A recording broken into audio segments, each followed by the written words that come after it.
This is the intro video for the.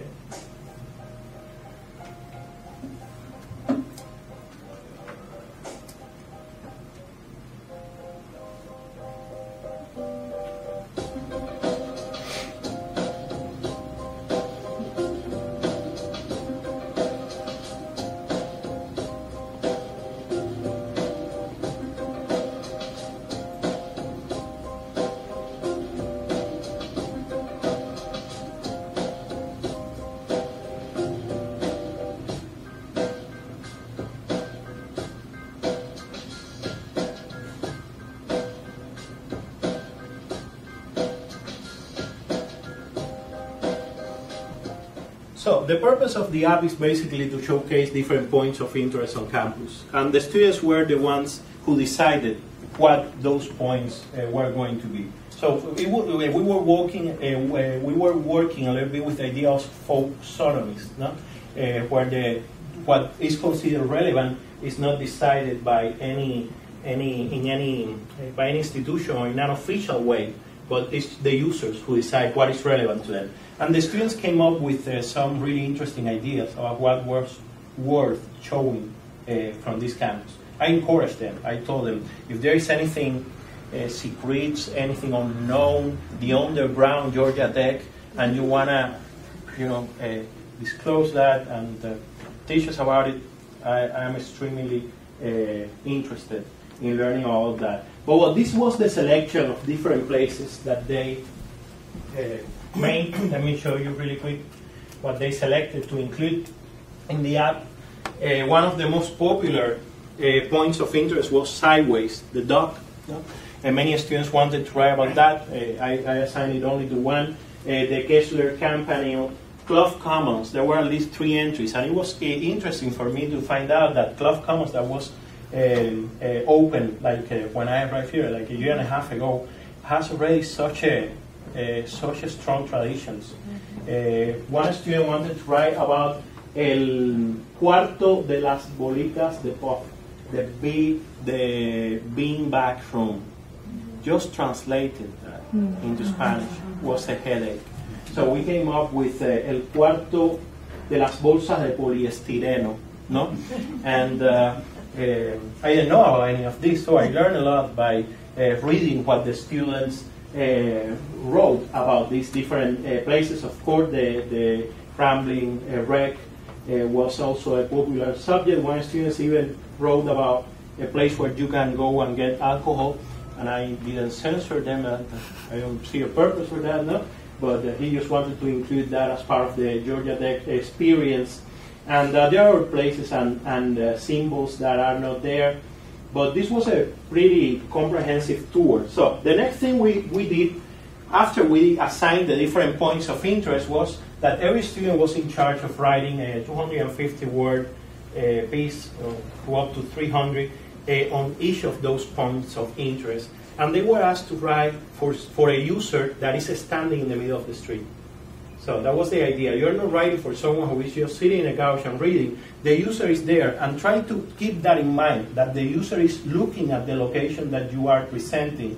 And that should be part of the text, those references, those geolocative references. Some of them didn't get at all. And some of them did. For instance, this student did. This is an English translation of what she wrote, no? Look how she wrote about the Yellow Jacket Alley. Close your eyes and listen. Immediately addressing the user, no, in a second person, the way it should be, and giving instruction. Do this, okay, so that you can enjoy this place the way it's supposed to happen. It's an historical event, which means that the day she was there, the day the visitor is there, this event probably is not happening, and that means that you need to help the visitor to imagine that. One way is by superimposing the video with the idea of situated documentary, showing that. But that was a bit advanced for just an introduction to developing this app. So she used her words, no? Can you hear the cheers of the cheerleaders? Can you hear the band playing? Can you hear the sirens indicating the arrival of the Georgia Tech football team? Well, you find yourself at the intersection of 4th Street, Northwest, and etc. And then she went from there to try to describe the meaning of this tradition for Georgia Tech students, faculty, and the Georgia Tech community in general. So the next thing, once we had all the text, we had work on the text, edited the text is supposed to go with an image, it was to create a narrative, to script this. Because we had 35 points of interest, and you are not going to walk through those 35 points during your tour. So we had to create multiple possibilities of how you could go from point A to point B. And the software allows you to script your app in a way that when you get to a point, it tells you, okay, now go, you can go here, you can go here. You have these two options. That's one of the things that you can do with this software. So I gave them this flowchart and I said, okay, organize it. And they created different, let me show you here a couple. They created different suggestions of how the visitor should be able to go from. Number 8 was the tech tower. Almost all of them started there. Historically, the oldest building, let's begin there.